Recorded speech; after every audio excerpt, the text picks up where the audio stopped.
on Zoom. Okay. All right, I think we're going to call it. Right?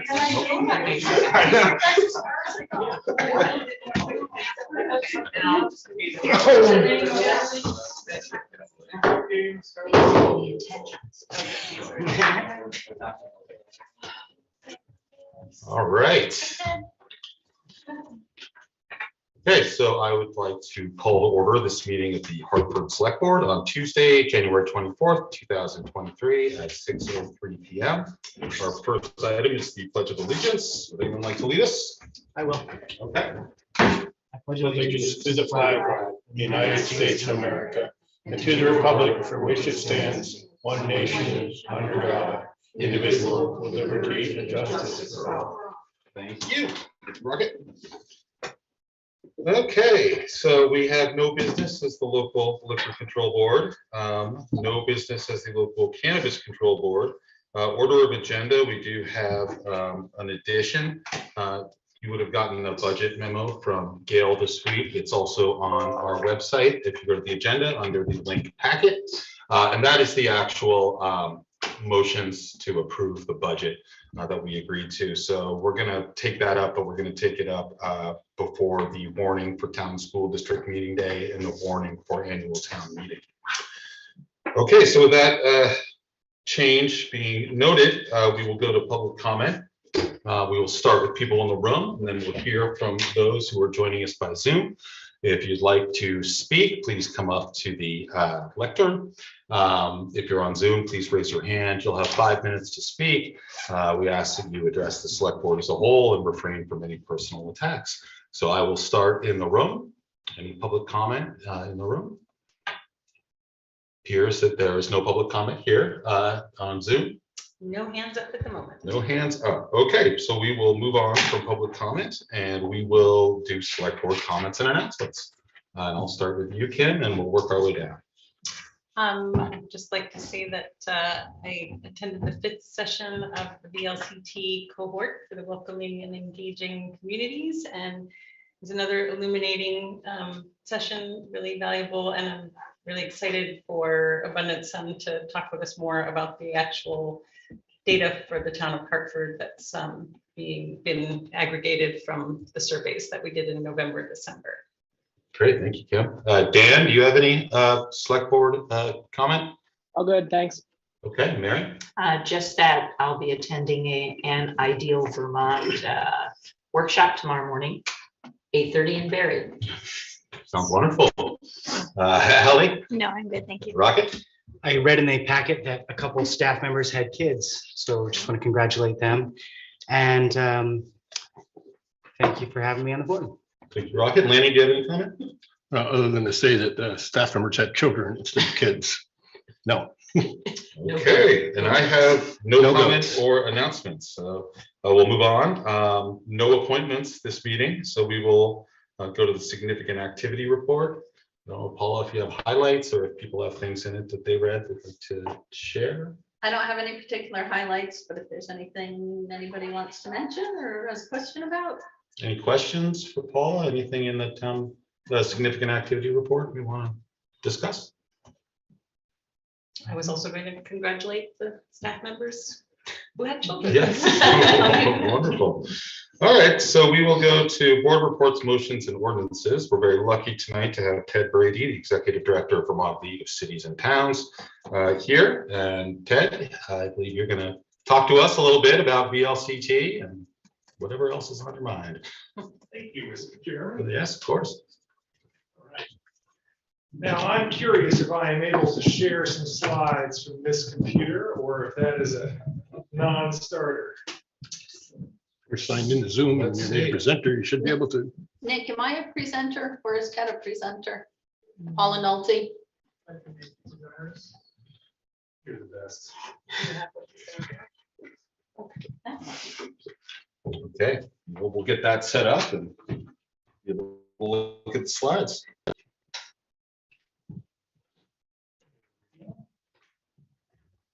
Now, let's see if I present to you the right thing. I think it's Yeah, look at Oh, he's got it. You beat me, Kat. that. He's a pro at If this. anything breaks down over there, I got your back. All right, well, thanks so much. So I am Ted Brady. I am the executive director of your League of Cities and Towns, the Vermont League of Cities and Towns. And I've been here for about 2 years in March, actually. Before that, I was with the Agency of Commerce and Community Development, where I worked with many people here in Hartford over the years. I was at USDA Rural Development for a few years before that, and spent about 15 years in Senator Leahy's staff.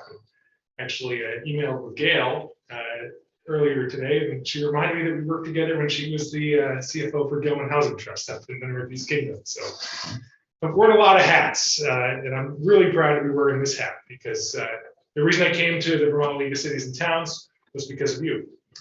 I think that the influence and the power of municipal officials is untapped in the state to actually exercise our common vision for the future of Vermont. What does that common vision look like? For years, local government said local control is the most important thing. And I came into thinking that we might all have bigger ambitions than that as local government. That's not usually why you come to serve on a select board or a city council. It's because you have some passion, you have some passion about what Vermont looks like in the future. But anyways, in my public speaking class 101 years ago, I was told to tell them what you're going to tell them, then actually tell them that, and then remind them what you're going to tell them about. What you just told them. So I'm here to remind you what VLCT is, to make sure people are using it. I'm here to talk about the new programs we're offering. I wanted to talk a little about what's going on in Montpelier, not so much Washington. I have a call to action for you tonight, and want to remind you of some upcoming trainings. Is that okay with everybody? That's fantastic. My goal is less than 10 minutes, and that way we can have hopefully a few minutes to have a conversation. Great. So first, a quick reminder of what VLCT is. We're about 55 years old at this point, a little more than 55 years old. We are a municipal association. Every state but Hawaii has one. We were the last one in the country. We're a municipal association that is a wholly owned and governed association by municipalities. We're actually an instrumentality of local government. According to our definitions, we're not a 501c3 or a 501c4. We are an instrumentality of government. Every single city and town in the state is a member, all 247. I like to joke that since I came on, municipal government's been growing. We added a city this year in Essex Junction, so I got to add a new member. But there's another 142 units of government, things like villages, solid waste management districts, regional planning commissions, including yours, are also members, but they don't have the full voting authority that you do, that your own Joe Major has as a member of our board of directors, as your treasurer. Our primary goal is to be a resource for you. We do what you tell us to do. So in the mid-'80s, you told us you were having trouble buying insurance. We created a risk pool. More recently, you told us you're having trouble with unemployment insurance, not you personally. We started an unemployment insurance program. Years ago, we had a health insurance program that has since gone the way of the dodo as the health exchange has created a marketplace that a municipal pool couldn't compete in, and we couldn't save you any money. The point being, if you have a need, we're supposed to answer it. We do that in 5 ways right now: support, knowledge, representation, insurance, and connection. The support and knowledge thing, that's how when you call the Municipal Assistance Center, which last year you did about 90 times as a town, that's a good return on your investment. We have 4 full-time municipal attorneys on our staff that answer questions within 24 to 48 hours. We provide support and knowledge in ways like our EPL referral program, which you folks have taken advantage of multiple times in the last year. That's the employment law referral program, so that you can get a little additional legal help on employment and HR issues. We do that in representation. We have 2 full-time lobbyists in Montpelier looking after your interests. We already talked about insurance, and then connection. I saw many of you at Town Fair this year, our big event. About 490 people came to Town Fair this year, municipal officials, the largest gathering of municipal officials in the state of Vermont. A quick recap. I mentioned that Municipal Assistance Center, those 90 or so phone calls and emails you shared with us asking legal questions. We did about 4,000 of those last year. I talked about insurance. What's different between us And if you went out to a private carrier, we return equity when we have spare cash. So last year we returned $3.1 million in equity. This year we're returning $1.5 million in equity. That shows up as contribution credits on your insurance bill. We spent 1,500 hours in the State House. Our website had nearly 350,000 unique visits. I'll talk about the ARPA program, the American Rescue Plan Act Assistance Program. We responded to 2,000 inquiries on that. And if you recall, that $200 million of ARPA money that you received, for a while, about 2/3 of it was held up in administrative silliness because the federal government claimed that Vermont had county government. And if you recall the American, ARA, Rescue Recovery Act 1 from the last recession, there was county money there that didn't make it to towns directly. We advocated and successfully got that $200 million advocated to the governor and to the federal delegation to make sure that money showed up in your bank account. Don't worry about our strategic plan, but I want to save you time tonight, but just know that we're operating on a strategic plan that's newly implemented thanks to people from your town and town government that influenced that project last year. And we have these 4 main pillars: grow a sustainable member-focused organization, to develop capacity in municipal government, to attract new talent to municipal government, and to champion inclusive and resilient communities. Well, I want to talk, so that's the primer, reminding you what we are, right? So I've done bullet 1. Bullet 2, some programs. You know about the ARPA Assistance and Coordination Program because you've accessed it. Several select board members, members of the administration, members of the staff have called and asked questions. Just a reminder that you can continue to do this. We have a full-time, 2 full-time people now that are helping with federal assistance. They are paid for by the state government, not by your membership dues. So that's an important thing to remember. And we hope you'll use them. We're working in collaboration with the Regional Planning Commission to provide one-on-one technical assistance to your questions about how ARPA money can be used, how it should be used, and for creative ideas. Just a quick reminder that arpa@vlct.org is the email address you want to use, or you can always call or email me. We recently, we had another big victory here for you. Do you remember when you first got your ARPA money and we told you you had to line it up to 62 unique expense categories and you could only spend your money that way? Well, we advocated with the National League of Cities and successfully got them to give you a little more flexibility, right? This thing called, lost revenue, the assumption that you have $10 million of lost revenue means you can use that money in a much more flexible way. This is just a quick reminder. I know you folks have had conversations that we're still reminding people just because you can doesn't mean you should. And that we're still trying to prioritize good governance, leverage ARPA aid, and invest in long-term uses for your community. So just don't forget that as you're continuing to go through. This ARPA program that I talked about just has transitioned into this federal funding assistance program. We hired a regional planning director from up in Washington County to lead this program with us. And her name is Bonnie Waninger, and she's holding office hours. So if you have, your public works director, your planning and zoning office that they're working at, your manager, if they're working on a project, just know that we have people on staff now that can help you find resources, work in collaboration with your regional planning commission to try to get more of that federal money that's coming down, those trillions of dollars coming down so many different bills to you directly. And we just launched a Vermont funding guidebook, which you should bookmark, which tries to take the 400 federal programs and we break it down to about 100 programs that are actually of some interest to municipalities. The municipalities can apply for. So we already cut you down, saved you 75% of your time, right? So another program, Kim already mentioned this. We do what you tell us to do, and I need to reiterate that. Our municipalities have told us that they're being asked by their citizens and by other governing board members to take on justice, diversity, equity, inclusion, belonging work. We have a toolkit on our website. I hope you'll take a moment to check it out if you're interested in this work. We've partnered with the Declaration of Inclusion folks to try to help communities understand what that is and also to review that by our insurance protocols to make sure that you're not taking on some unknown risk when you adopt such a thing. And the big one that we're doing right now is we're running the Welcoming and Engaging Communities cohort, which you are a member of, and we really appreciate you participating in that. Our hope is that that will give you some more tools to do the work you want to do at the town level. As Kim mentioned, we've collected some data, but it's more than just collecting the data. Now we're trying to help towns use that data to create inclusive environments. I want to be clear, it's interesting, you'll notice the name of this program is the Welcoming and Engaging Communities cohort. This is really about cultural transformation as much as it is about equity.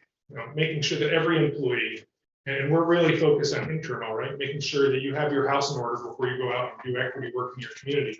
Making sure that every employee feels engaged, welcome, and able to do their best work in your actual workplace, whether you're a volunteer or a paid professional. Another program I simply wanted to flag for you because, again, we do what you tell us to.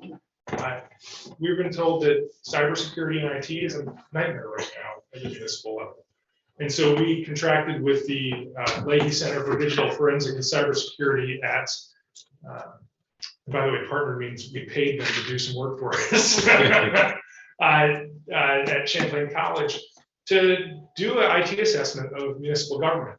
And the result of that was a model RFQ and RFP for communities to go out and procure IT services. I hope you'll take a peek if it's something you're looking at. This is relatively new within the last few months. And just also a preview, the state of Vermont is going to be getting $12 million to help local governments tackle cybersecurity issues. We're serving in that committee to try to follow up some of these model RFQs with some money to help do assessments and figure out on an individualized level what you need to do. Don't worry, I'm almost there. So that's the second bullet. The third bullet, the legislature. We fought for some victories for you folks last year. Most notably, with the help of Laura Sibilia, a rep from down in Dover, and some others in the State House, we were able, and the governor's support, we were able to advocate for $36 million in energy efficiency money to come to municipalities in the form of up to $500,000 grants, as well as some money for the RPCs to help you administer that. If you have a municipal building that needs an energy upgrade, you're going to have access to $500,000 in grant money to make those improvements. So I want to just flag that for you. We expect that to come out sometime, likely this summer or fall. There's a community recovery and organization grant program that we fought to make sure municipalities were eligible to apply for. They weren't before we were involved. We also got a municipal authority bill passed to give new ordinance authorities to communities, such as non-resident officers, so that if you're having trouble filling a highly specialized job, town constable, changing the size of various municipal panels, emergency authorities, municipal deadlines. Oh, and by the way, extending the open meeting law, pandemic-related open meeting law changes, which the governor has not signed yet as of when I left the office, but we do hope that that extension will happen. Preserving qualified immunity for law enforcement officers. We actually just unveiled a new public policy proposal that's on our website, and fighting for housing investments. And that brings us to what we're doing next year. Don't worry, there's only two more slides. What are we doing this year? It falls into four main buckets: housing, revenue sharing, remote meetings, and public safety. Housing has been identified as the #1 concern in our member survey 2 years in a row. It's a concern. I know it's a concern in this town. I know you've dedicated resources to it. Your staff are dedicating resources to it. The legislature is dedicating resources to it. The reality is we still don't have enough affordable housing. There are some in the legislature that believe the entire reason is because of municipal zone. And we, local control, right? That's what we were founded on.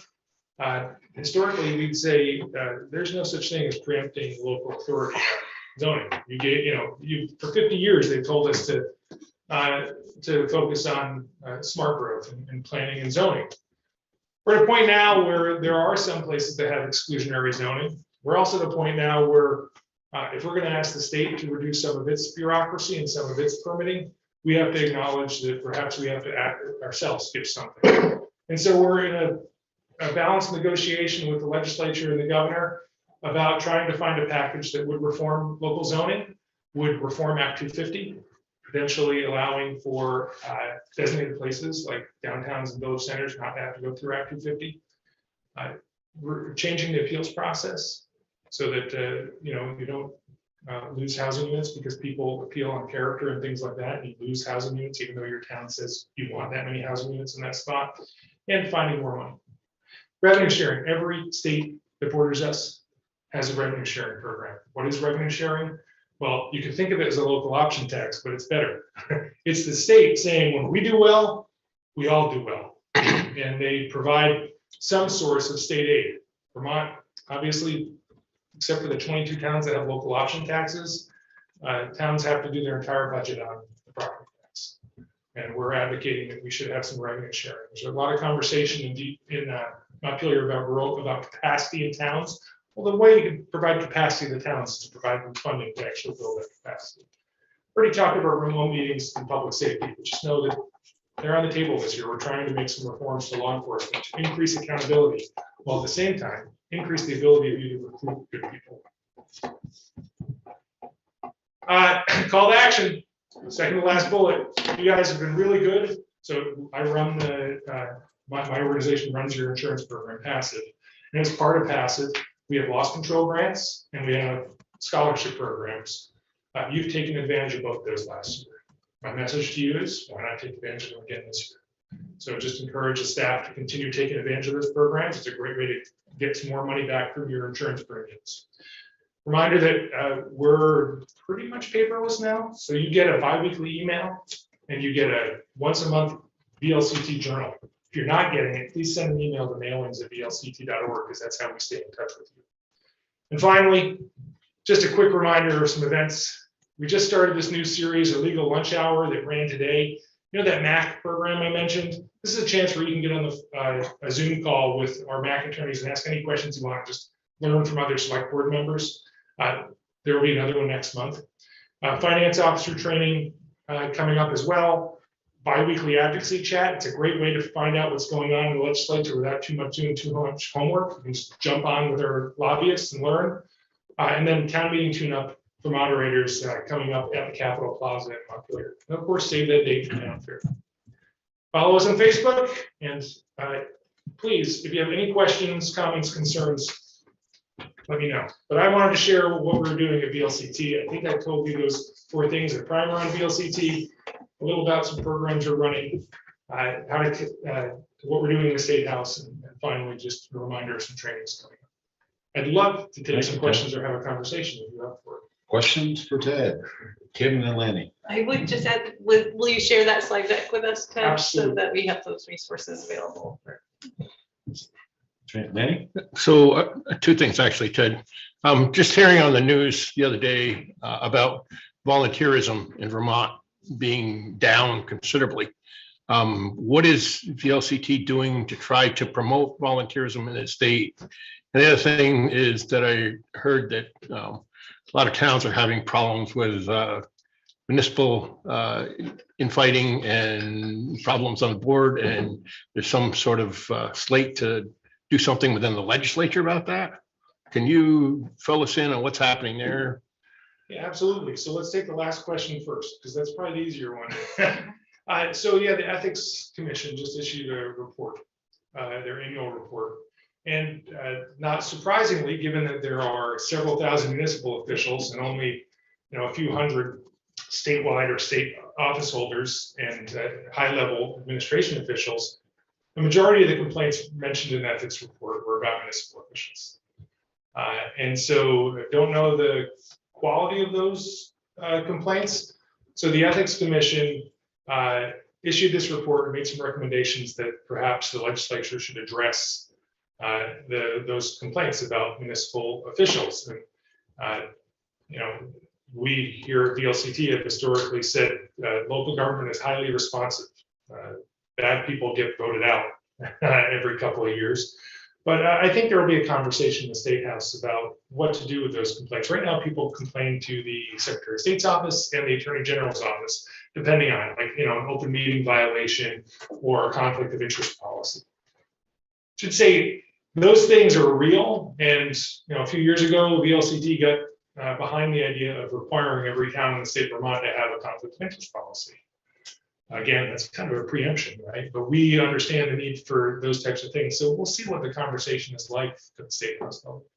The second one, undoubtedly, we're here. I shouldn't say undoubtedly, I should say anecdotally. We're hearing from select board members and other governing body members that the job's getting harder. It's getting harder because of social media. It's getting harder because things are more complex than they were even 20 years ago. It's getting harder because of instability. It's getting harder because there are less people stepping forward. And I don't have hard numbers to prove that, although the National League of Cities did just issue a report last year that showed that 8 out of 10 municipal officials were the subject of either a violent threat or actual physical violence. So it's they have some data. What are we doing about it? I showed you that 4-part strategic plan, attracting new talent. And we think the trick is to build a pipeline. To build a pipeline, you have to get into the schools. You have to get into just the general population. We as a league haven't done that kind of work, but we're talking about how to do that now.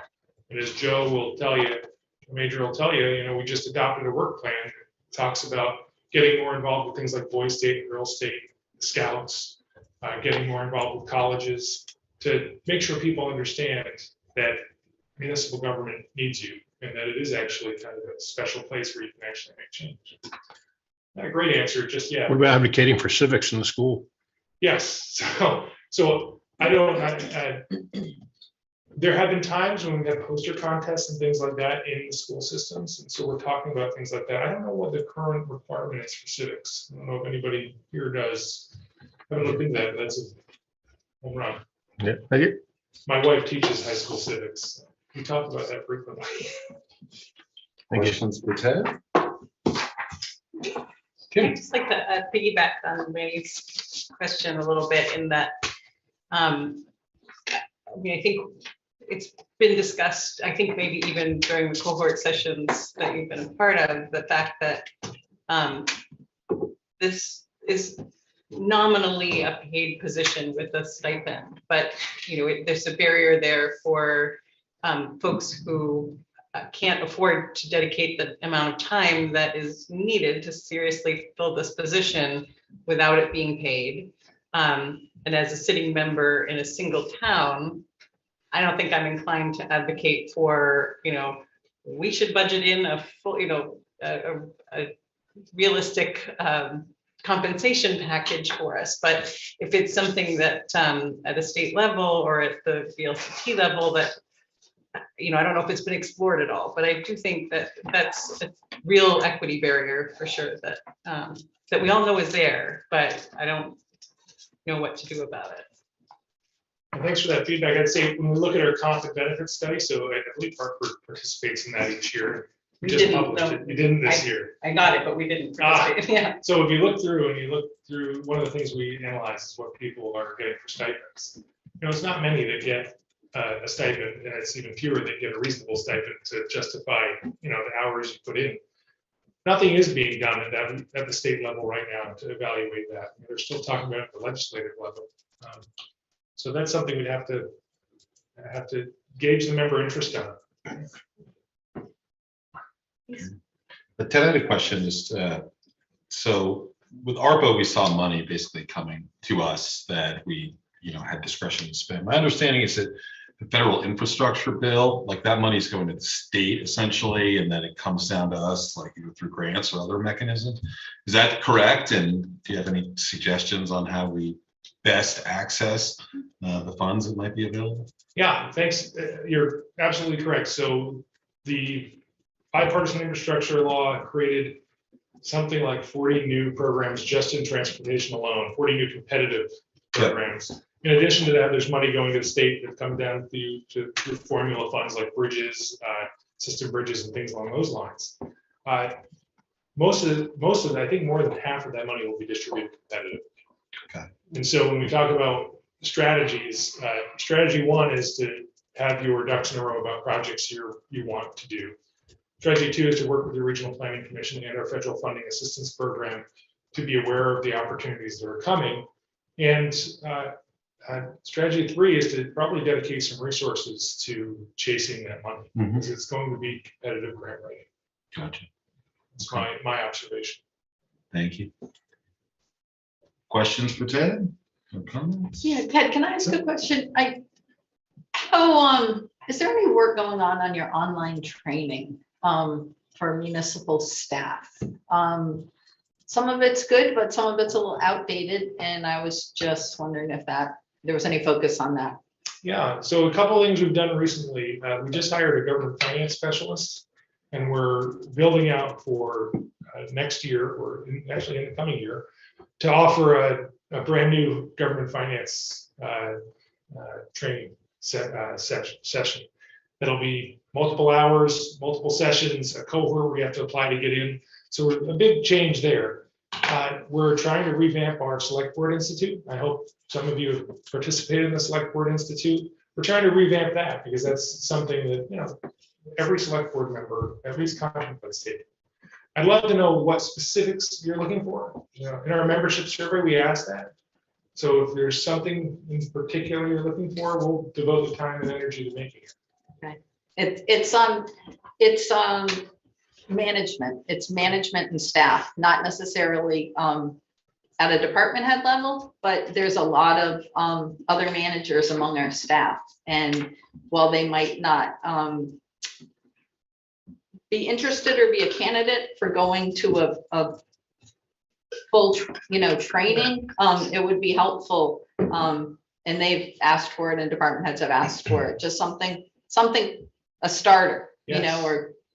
So right now we offer custom training. I forgot to mention that. Yep. And I'm not sure if Hartford's used that before. We do offer management and performance management training. Was Yep, had a lot of conversations with Jill about it. that- Yep, Is that too directed at department heads versus middle level managers? Right. Just, how do you manage your road crew if you are out on the road, or a sergeant in the police department, things like that.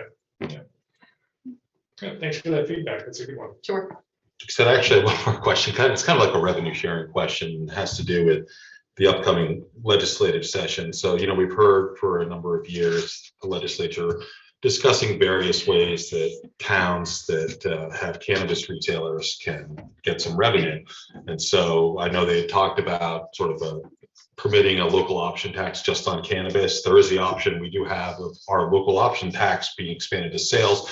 And I think last year there was a question about, or there was discussion about sort of like a formula, some kind of revenue sharing, which would take all the revenue from all the cannabis retailers in the state and then somehow distribute it back. Do you know if any of those proposals have gotten any traction? People seem quite confident that we'd see at least one of them in the last year or two, and I know it hasn't happened. So I just didn't know if that's something that, Montpelier was planning to take up, or if you're aware of anything. Montpelier has a great way of, once they've decided to take the revenue, they don't give it to anybody. Yeah. And they last year, the Senate liked our proposal and actually passed a proposal that would have given towns a share of the cannabis revenue. Mhm. And the House, specifically the Ways and Means Committee, it was a hard stop. Yeah. The chairman of the Ways and Means Committee has changed. Emily Kornheiser now from Brattleboro. It's unclear if there is a path to reopen that. Okay. Historically, there has not been. Once they've taken, they do not give back. But our argument is to use that to advocate even more heavily for some sort of revenue share. Okay. So I'm not hopeful that there will be a reopening of a cannabis tax. I am hopeful that there will be, when they consider sports betting, online sports betting, that revenue sharing, there could be a revenue sharing opportunity there. Now, I think we're near $100 million in excess in sales tax receipts this year. Yeah. My hope is that looking somewhere there to open that. That might be a bigger return to our members than the cannabis tax would have been, but I'm not hopeful. I'm sorry to say. That's okay, I understand. Other questions for Ted, or comments? Thanks so much for Yes. coming. Holler, give me a call, call Mac, however we can help. I'll leave a stack of presentations and other materials. Holler, right? Yeah. Yes, thank you, Ted. I know that a lot of us have gone to trainings you put on, and certainly the town utilizes the resources that you provide, fairly often. So it's nice to see you here and get a good refresher on VLCT. Thanks for all you do. Thanks for being members. All right, thank you, Ted. Okay, so our next item, certificate of highway mileage, and I believe Jeremy is going to tell us about this item.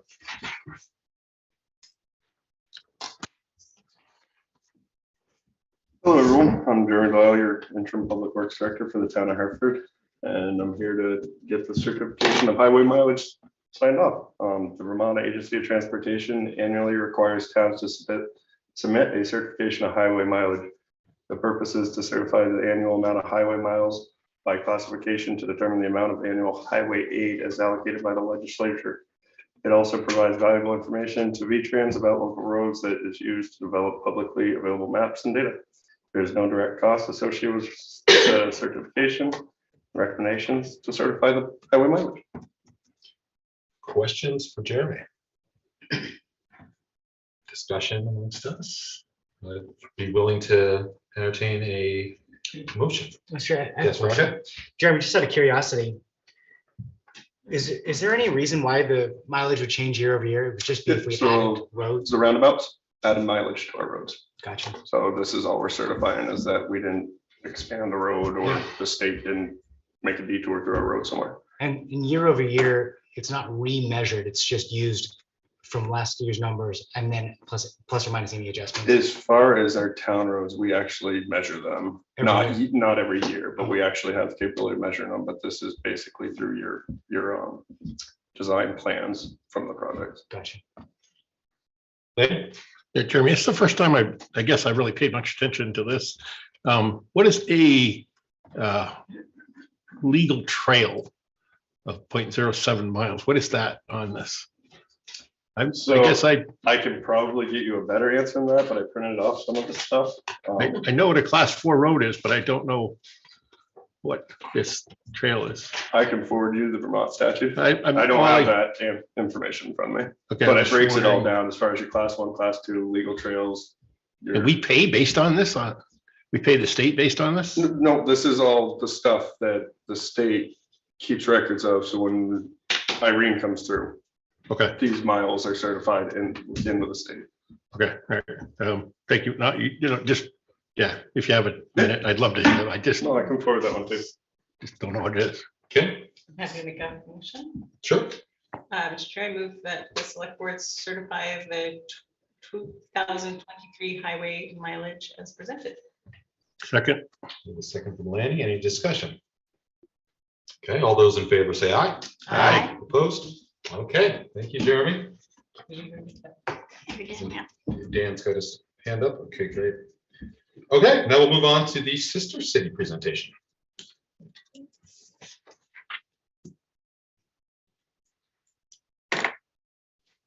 How many miles are there? We have the most in the whole state, I believe, right? The mileage. Do you know how was many in the miles there attachment. actually are, Jeremy? Off the top of my head, I don't, we have it broken out. how many do, it's right here. How many do you want to know? Which Yep, class of road? Exactly. So your class 1 is 1.7 Yeah. miles. Your It's class 175.371 miles. Oh, That's all of them. So it's in the presentation if you want to go online and look at it. Okay, Laura, All right. whenever you're ready. Hello, my name is Laura Cooney. I am currently the vice chair of the Sister City Committee. Joan, who is the chair on zoning, and I went on this trip to Sonoma, November 2nd to the 6th. And we were asked to present at some point, and so tonight is the night. Great. All right. So now, just move it up, I guess. All right. Yes, so this is the map of the city, and the area in green is where most of the activities were held. There you can see they have lots of green spaces that they're very proud of having in a big city. All right, when we first arrived on November 2nd, we went to the local radio station, and you can see from left to right, the Moroccan delegate is there. His name was Mustafa Sada. Okay, we met him in 2018 when I went for the first time. He was the delegate there too. Then it's Joan, as you can see. Next, we have Jean-François Aigron, who is the mayor of Chenault. And then on his left is the mayor of the town Wakam in Senegal. And then Leila Merjoui is one of the staff of City Hall. She's an adjoint. Oh, mayor. Okay, so that's all right. And when Joan was done her little interview, then it was my turn to get up there, and you can see the to my right is one of the delegates from Senegal who accompanied the mayor. All right. Now, November 3rd was our first full day. The schedule is printed in French, but the first in the yellow was the roundtable on COVID that we were a part of. Then you can see after lunch, we had a guided tour of Chenault. And then the raising of the flag ceremony was the official opening of the events. All right, so this, I did present the welcome sign that shows all of the cities that are sister cities with Chenault. The Portugal, Laredo is in Portugal, and the other one is, there are, the two first ones are from Portugal, and then there's Spain, followed by Meknes is the town in Morocco. And then you can see Hartford. Then there is Wakam, which is the Senegal. And then the other two, I'm not sure, they were newcomers, and you'll see at some point that there's a signing of agreements as new sister cities have come in to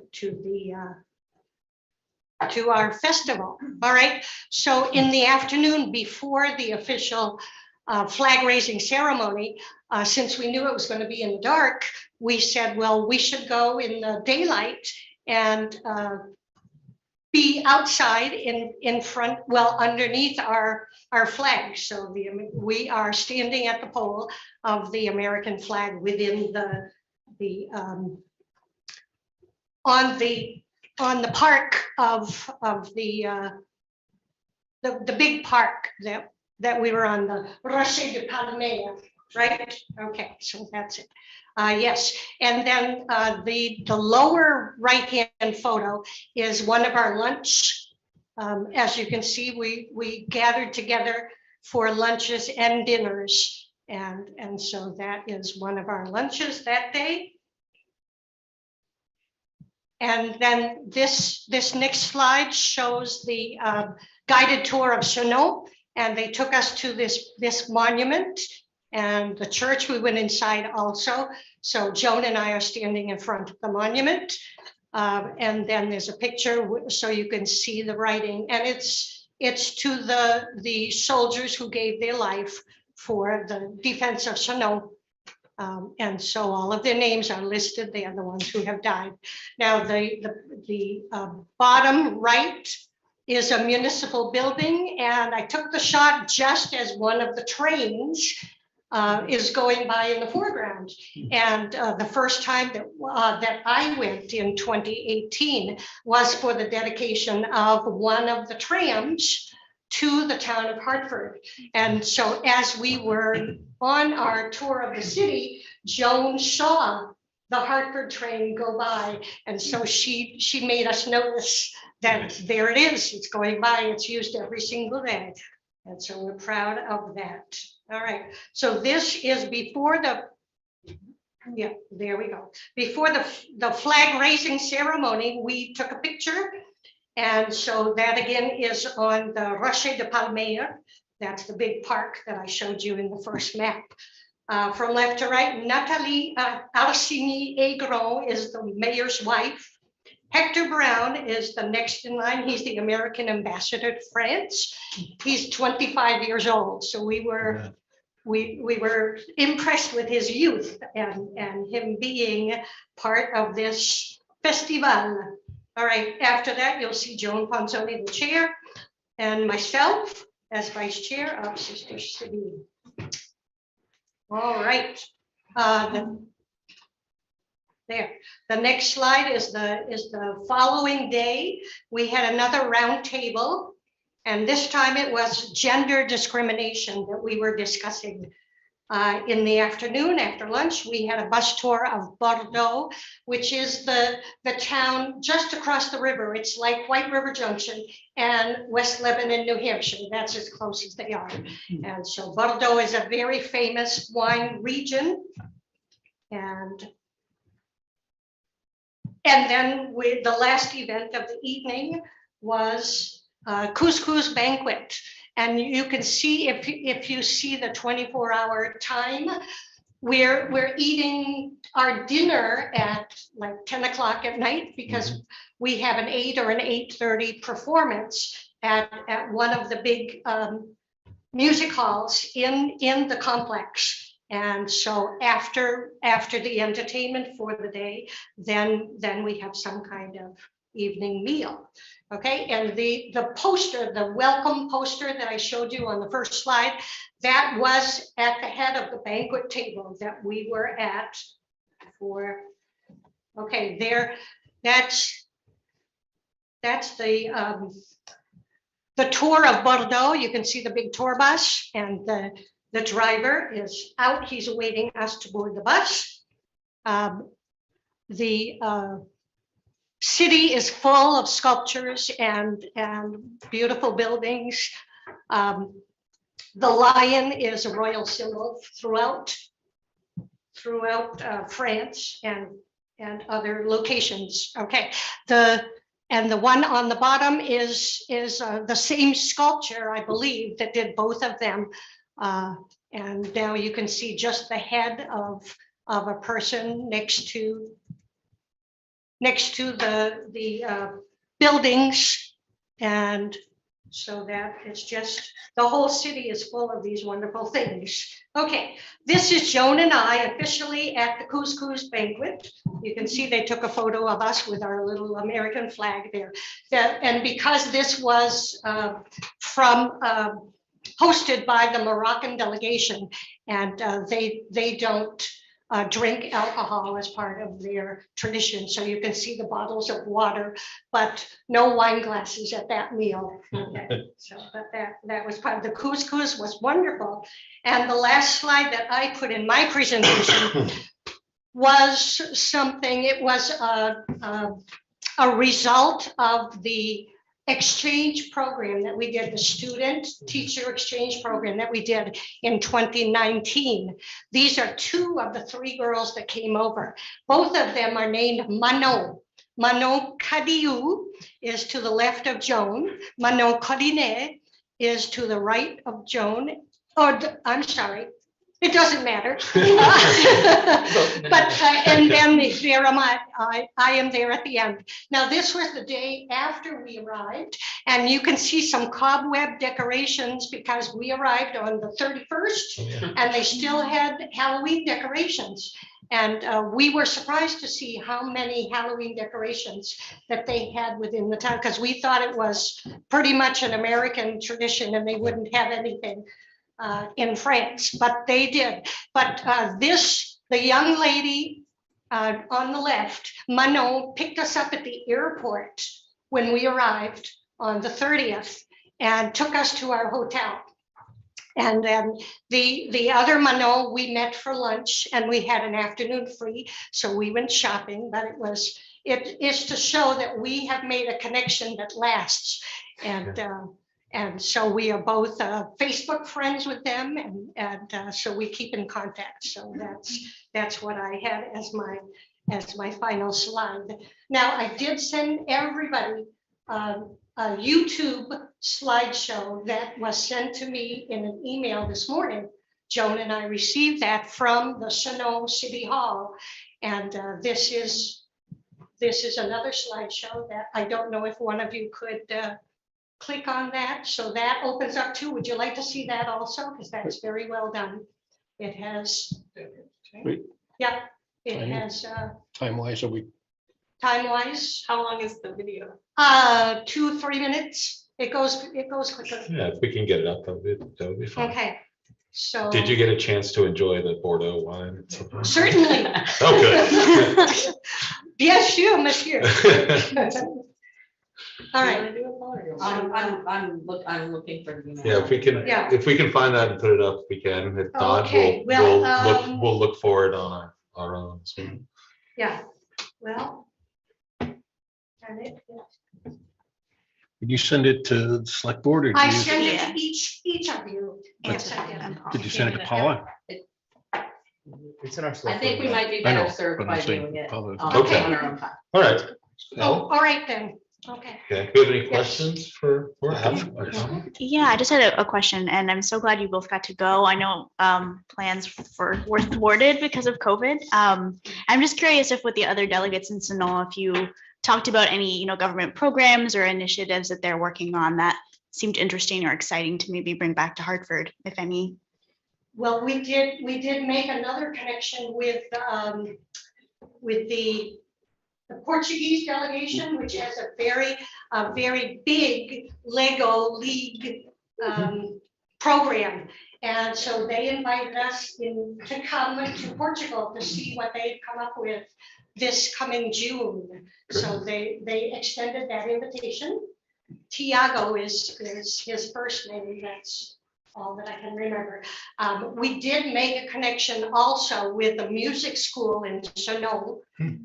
And we've reached out to the music department at the Hartford High School for feedback to see if they would be interested in a three-way collaboration between Hartford High School students, Sonoma music students, and then New Orleans, Louisiana. Yeah, we did a FaceTime one afternoon with the music teacher who was in New Orleans, and he was joining a musical collaboration at that point there.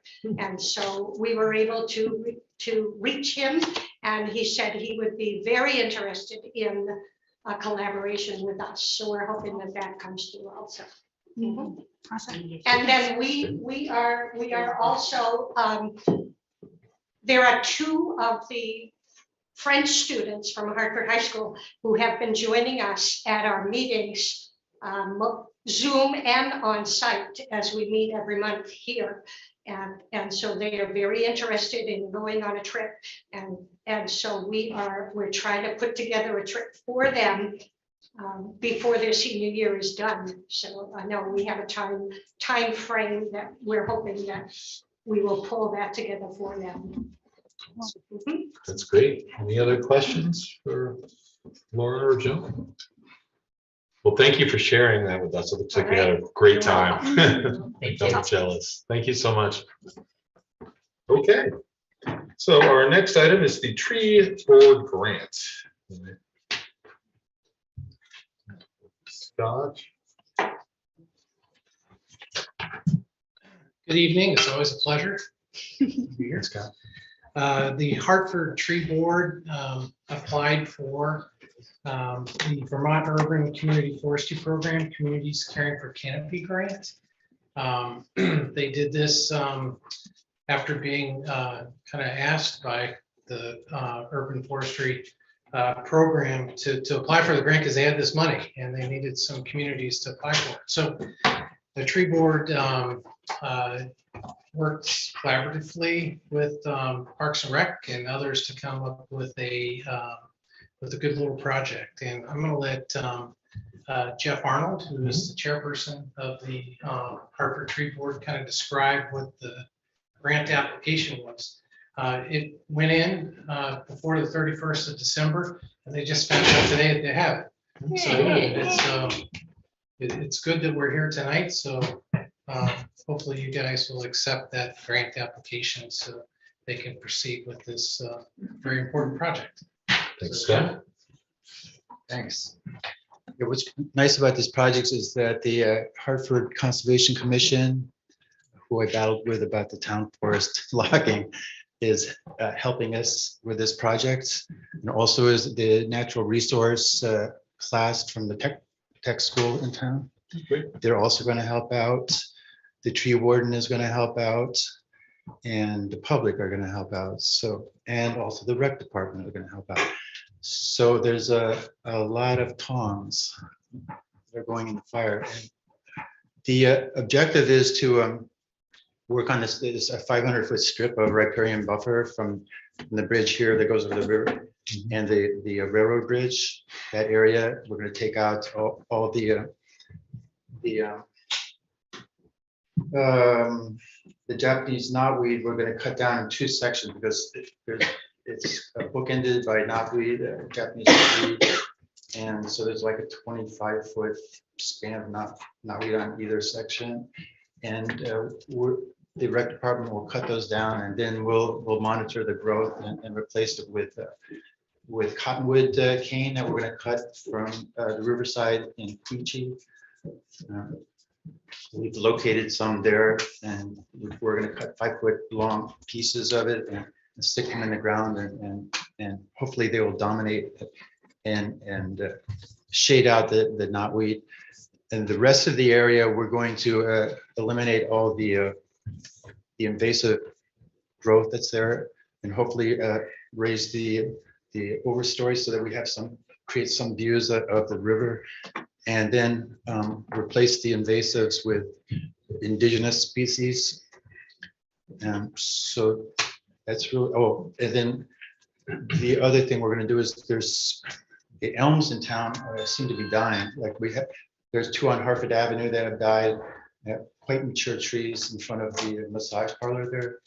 And then right here on Pine Street, on the way to the co-op, there's 5 elm trees. They're hybrid elms, so they're supposed to be not susceptible to Dutch elm disease, but they haven't lasted. So we're taking those down and we're replacing those with 3 different trees. So they're a diverse mix of trees, rather than 5 of the same type of trees that all die together. And that's about the gist of it. Okay, thank you. Thanks. Questions for Jeff or Scott? Lynn? Yeah, this wouldn't be Jeff or Scott. I think this would have to be to Paula. This is a 1-to-1 match grant we're looking at. So is there a dedicated fund that this comes out of? That's a question I need to ask Gail upon her return, and I'll make note of it. So I'd just like to know where the money's held for these type of things. It says that the match is in kind, so it has no financial cash impact. But, well, it says grant request is. Right, Well, but you can have a $3,000 grant and have $3,000 in staff time and volunteer time, like Scott. But we have to dig into the budget. I mean, because we have to outlay, what is it, $63.40, $6,340. So we have to come up with that money, and then they pay us back half of that. Half their contribution is going to be all cash, which is going to be $3,170. Our contribution is going to be mostly in volunteer services, which we charge out at $25 an hour. Some rec department employees taking down the cane, we're charging at $65 an hour. And some about $420 in cash from our tree board account. And the other amount to buy the trees, et cetera, that we have to buy, which is about $2,260. That's going to come out of the rec department, but they'll be reimbursed. is there something within Parks and Rec that's dedicated for this? Yeah, Specific in our thing? parks budget, we carry funding for trees. Good. And repair and maintenance, that sort of thing. So it's all going to be, again, majority of it's all in kind. It's a 1-to-1 type of match. I mean, there's value there in all the work that the Parks and Rec will be doing along with all the volunteers. It's work that we would normally do for general maintenance and care, similar to replacement of trees that die and need particular maintenance. So it all fits well, and it provides us some funding to do it. So it's not full board burden on an operating budget or even the tree board with the efforts that they put forward to raise money to do tree work in town. So this is a good grant. We've had it before. I don't dispute the value of the grant. I just like to know where the funds are coming from to pay for such a thing. So, Previously, we did one at Brook School where we planted two maple trees, and then we bought them maple sugar equipment. So we paid for all that, it was only $2,000, and they reimbursed us half. as long as there's money in the budget, apparently there is. So. Other questions, comments? Alan? I can make a motion.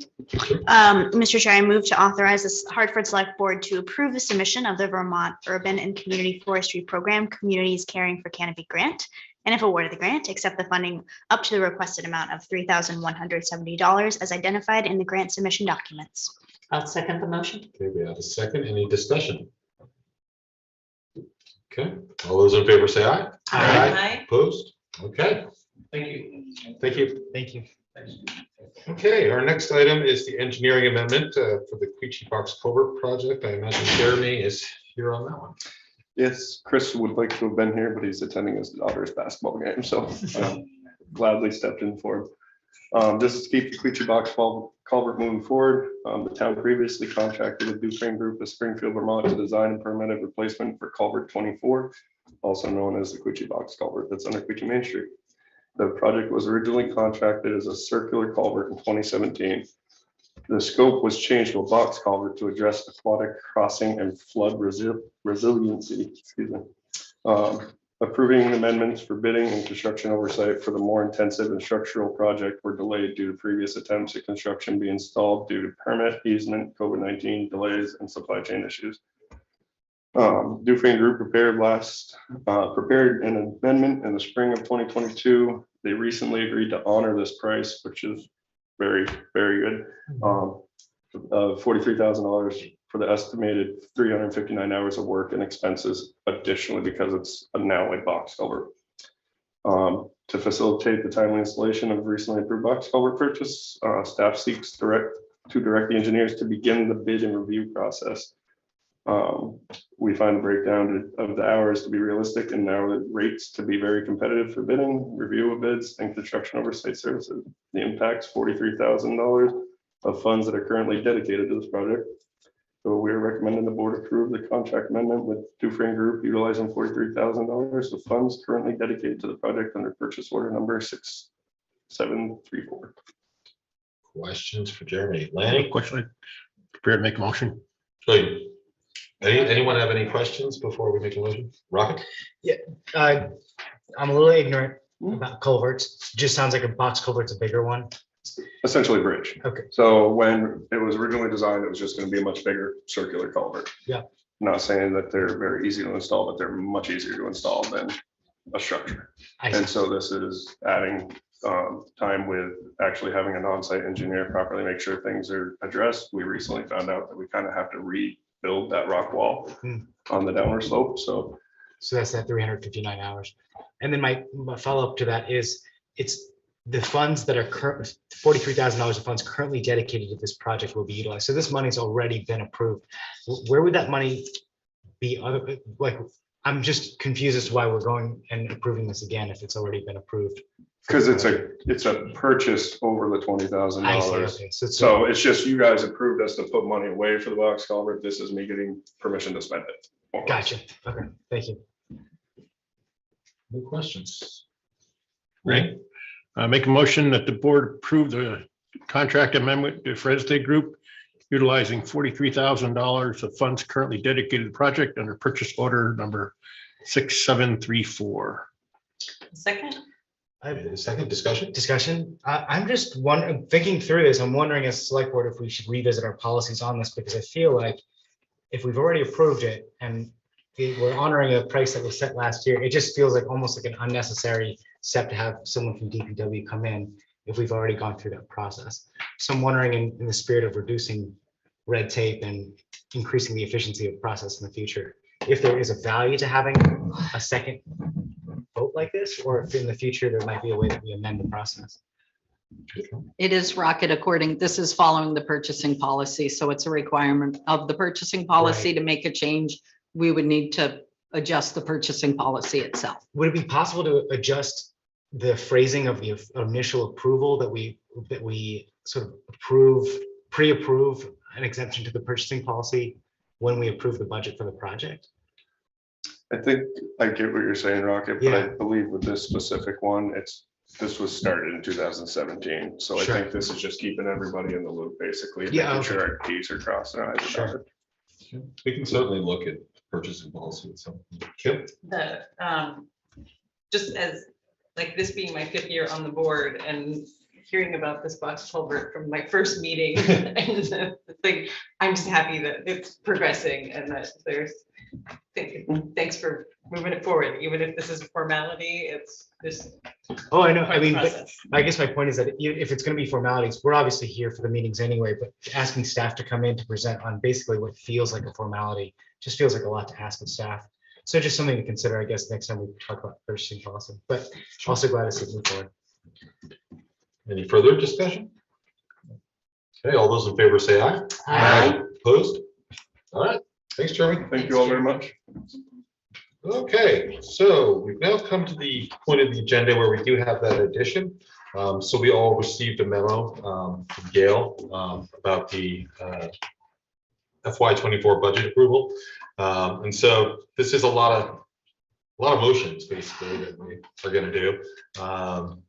So, you know, if you have any questions, or discussion, we can do that now. Otherwise, I'm willing to entertain motions. So, Lenny? yeah, so the general fund is the one that the tax rate is based on, correct? Fund 10. Am I I correct? believe there are some funds, the enterprise ones that do not impact. Right, do not, our yeah. Tax rate, but yeah, the general fund 10 is the big. Okay, that's what I.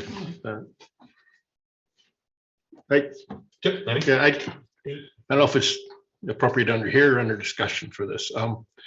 I've done some reflection on this budget for this year. And we have had this year the opportunity to have $2.1 million of ARPA funds to be spent on capital improvement projects. And the board has done this job and it's spent this money on capital improvement projects. But the other thing the board has done is that we've raised the tax rate for this year. And it's just difficult for me to think about the fact that we have this influx of government money, and yet we're still asking for the taxpayers for more money than we did last year on top of that. And I'm troubled by that.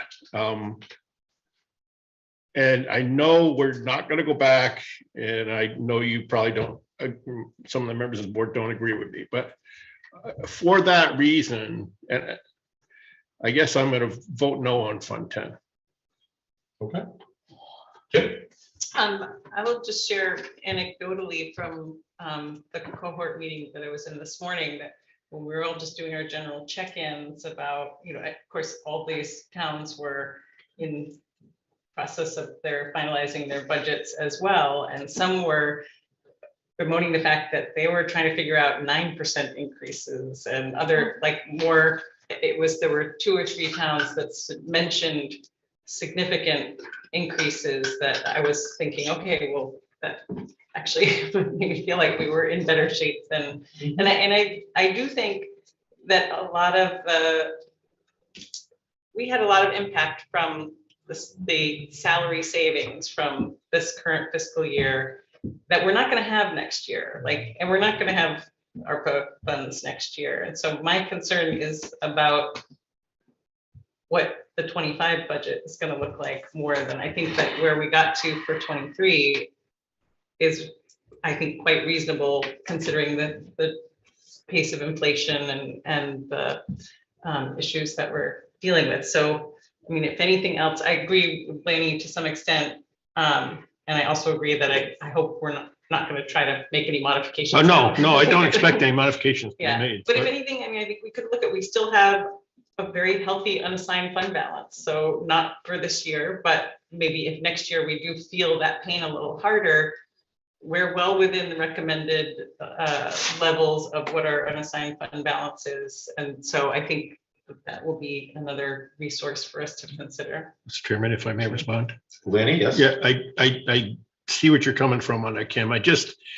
When I look a taxpayer in the eye and they say to me, you had $2.1 million to spend. 2.9. $2.9 million, well, $2.9 million to spend, and my taxes are still going up. It's challenging to tell that taxpayer, yes, your taxes are still going up when we got this shot in the arm. I have a difficult time with that. And I'm not saying that it's not going to good purposes, but it just, I don't know, it just seems like we could have level funded, and we're that close, level funded and still done some very good things in the town of Hartford with the money that we got for our ARPA funds. Thanks, Lanny. And I think ARPA was intended for infrastructure investments and not just kind of doing the day-to-day stuff where we don't really see any lasting impacts. We've had guidance in the past that we like to keep it like around 3%. We've been below that in past budgets. I think a 3.8% increase given inflation, everything is pretty good. That's just my thought. Kim, and then. What I would just, to those same taxpayers, my response would be that 2.9 million is giving us the opportunity to just make a tiny dent in, I don't have an accurate estimate, but what's probably at least $18 million worth of capital projects that need to be done. So it's not solving everything. It's just giving us a little bit of a step forward in things that have been deferred and not come through on today. Would like Anyone to else like to speak who hasn't clarification. spoken yet? Just a clarification. Okay, Lenny. Yeah, it's not 2.9 from ARPA. It's actually ARPA funds plus non-tax revenue that we're getting beside that. So that's not all ARPA funds that you're looking at there. It's only 2.1 million, I think it is, we got for ARPA. Okay. That's it. Anyone else want to make a comment on the budget before we vote? Rocket? Mr. Chair, I think you made a good point that in a year of 9% inflation, 3.8 is not bad. But I also want to say to Kim, I think a lot of the salary savings we had, it's great that we were able to utilize that, but I do feel like that came on the backs of our staff who had to work overtime, which I know you know. And is not certainly not something that I think we should plan on or rely on going forward, which I know is the point you're making. I'm also going to vote against Fund 10, though, because as you know, and the public knows, I've sort of had grievance with a lot of things that we've approved, and I think that we could do better. Thank you, Rocket. Any other comments, or I will hear a motion on Fund 10. Mary? I move that the select board approve of the fiscal year 2024 general fund budget totaling $19,244,122.70 to be funded with $2,897,575.62 in non-tax revenue, $1 million from the unassigned fund balance, and $15,346,547.08 to be raised by taxes. I'll second. We have a second from Ally. Any further discussion? Okay, all We those need to include that next language in the motion. No, that's No, I think that sufficient. was the complete motion. Okay. We just have to do it for like Oh, every am form. I looking at something else? Did you get the packet?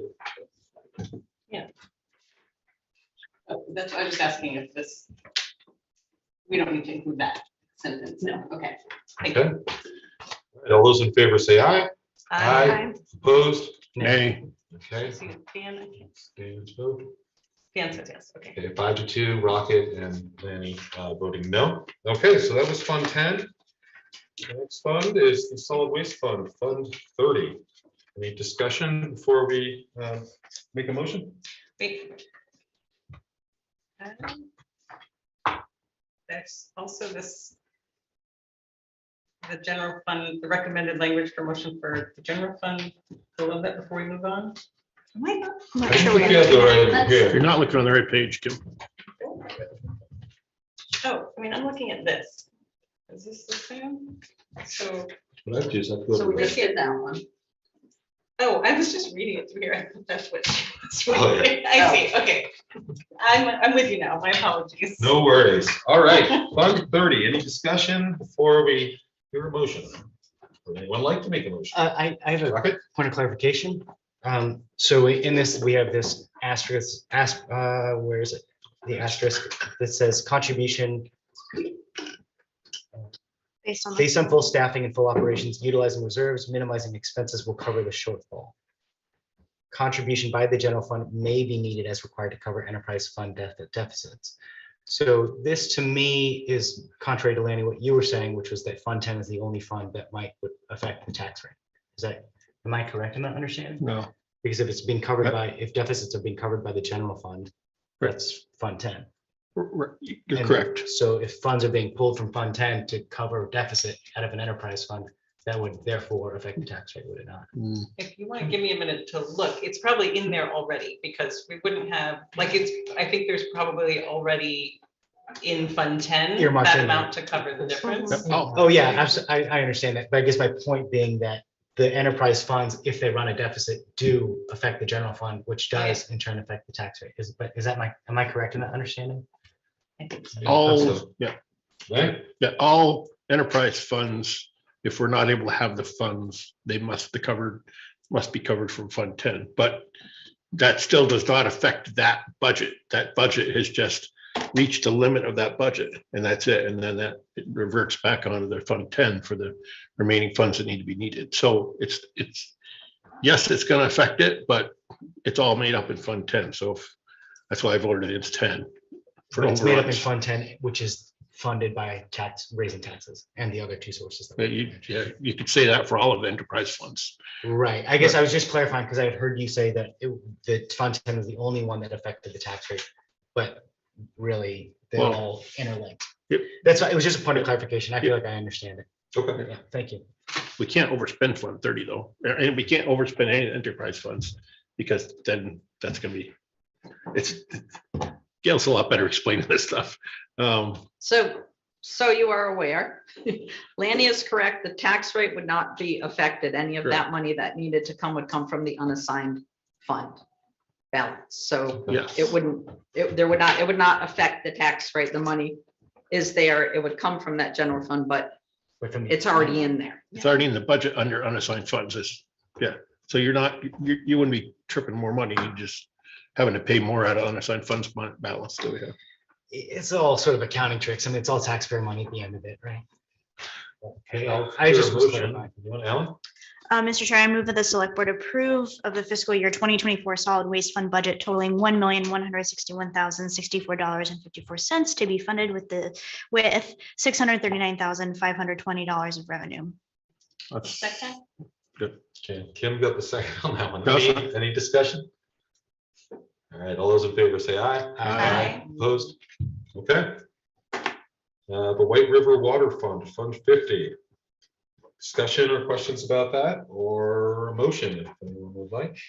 Man? Make a motion, the select board approve the fiscal year 2024 White River Water Fund budget totaling $1,318,454.88 to be funded with $1,229,461.65 of revenue. I'll second the motion. Second from Mary, discussion? Okay, all those in favor, say aye. Aye. Opposed? hands are up. Okay. Quechee Water Fund, Fund 55. Any discussion or questions about the Quechee Water Fund? Otherwise, I will entertain a motion. I move that the select board approve the fiscal year 2024 Quechee Water Fund budget totaling $588,195.70 to be funded with $496,894.22 of revenue. I second the motion. Second from Mary, discussion? Okay, all those in favor say aye. Aye. Opposed? Okay. Hands is fine. All right, we're getting close here. White River Wastewater Fund, Fund 60. Any discussion or questions about Fund 60? Or a motion? Lanny? I make the motion, the select board approve the fiscal year 2024 White River wastewater fund budget totaling $2,084,238.24. Be funded with $1,934,708.33 of revenue. Thank you, Ted. We got a second from Kim. Discussion? Okay, all those in favor say aye. Aye. Opposed? Okay, so Quechee wastewater fund, Fund 65. Discussion or questions or a motion? Ellie? Mr. Chair, I move that the select board approve the fiscal year 2024 Quechee wastewater fund budget totaling $1,410,081.79 to be funded with $1,221,649.48 of revenue. I'll Second. Oh, Go sorry. ahead, And Lenny. Lanny's got that Sorry, Mary. second. Fine. Didn't mean to interrupt you. All right, discussion? All right, all those in favor say aye. Aye. Opposed? Dan says aye. Okay. All right, so our next two items, what I imagine we'll do is if we can just approve the warnings on those two items, then we can take a break, come back, do commission reports, consent agenda, and executive session. Is everyone okay with that?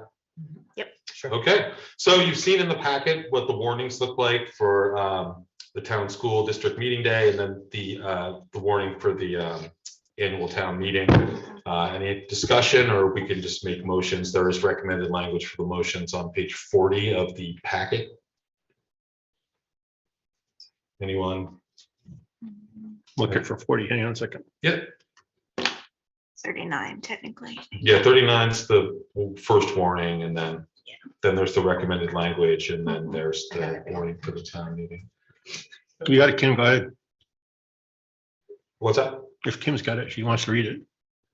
Oh, we all have it, I think. Okay, Yeah. I'm happy to make a motion. Okay, Kim. Okay. Mr. Chair, I move that the select board approve the warning for the 2023 annual town and school district meeting day. Second. Oh, oh.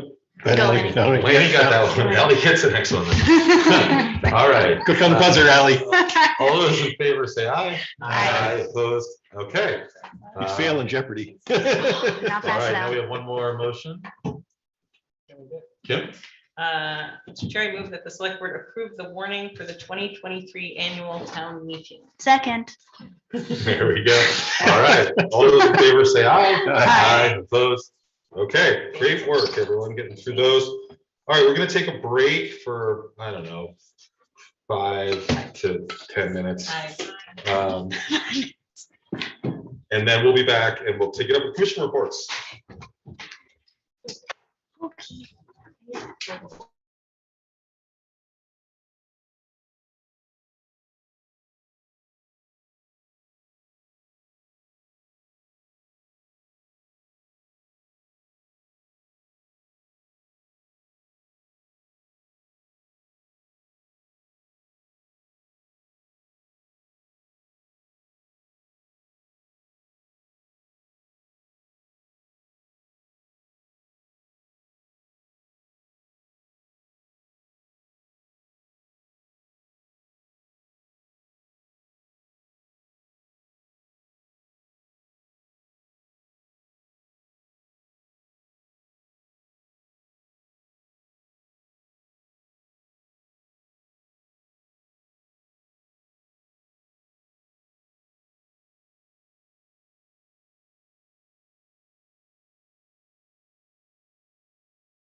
Let me know, Jam.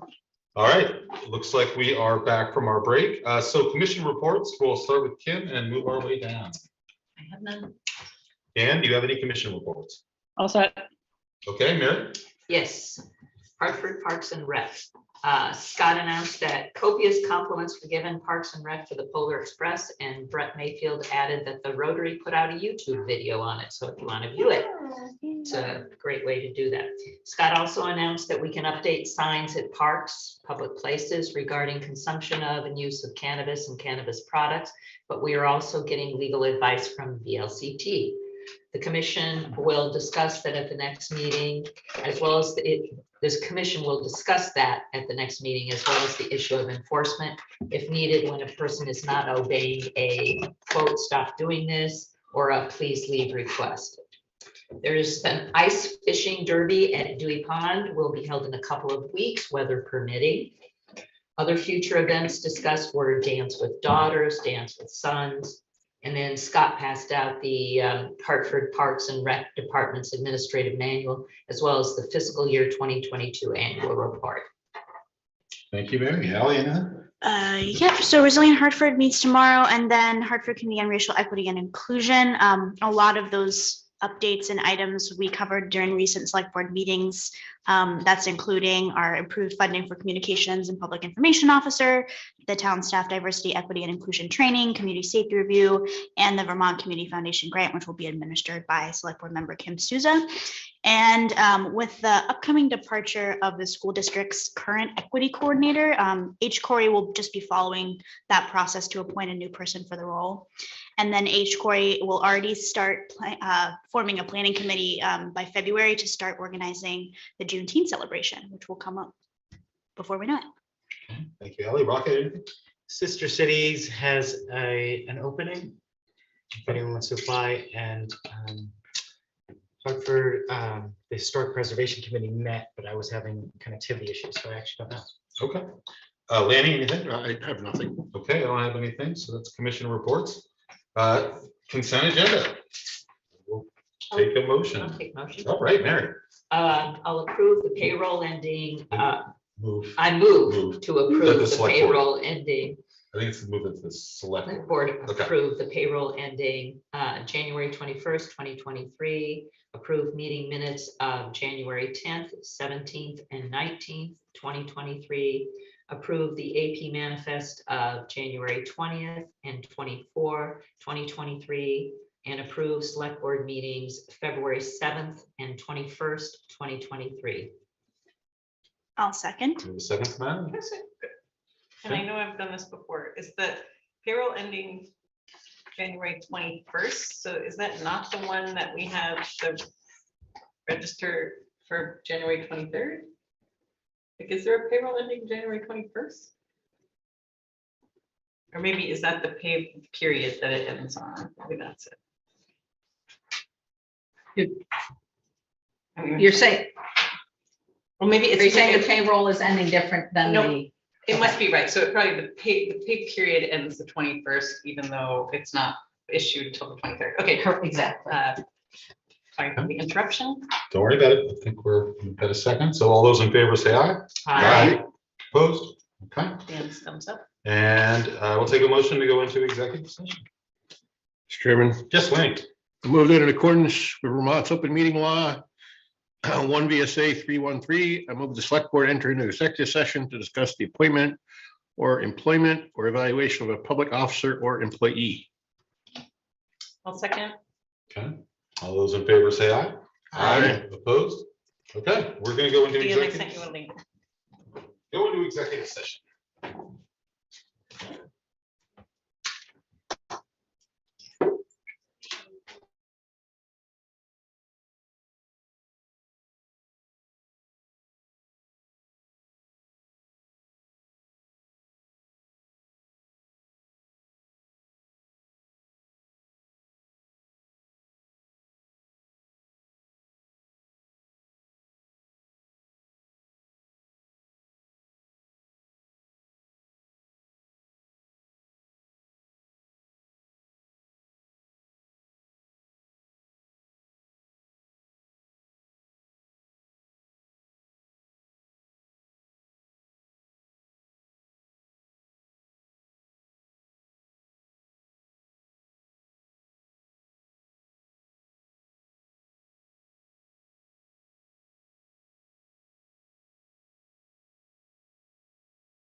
Okay, I will take a motion to come out of executive session. Mr. Chair, I move that we come out of executive session. Thank you, Rocket. I'll second the motion. A second from Mary. All those in favor say aye. Aye. Opposed? None. All right, we are out of executive session. We have no formal action to take in public session, so I will take a motion to adjourn the meeting. Mr. Chair, I will make a motion to adjourn the meeting. I'll second. With a second from Ally. All right, all those in favor say aye. Yeah, Aye. All right, thanks, everybody. Thank you. Dan wasn't back for that though, was he? Yeah, he was. Oh, he was, okay. Thanks, Dan. Thanks. Oh, God. You got it.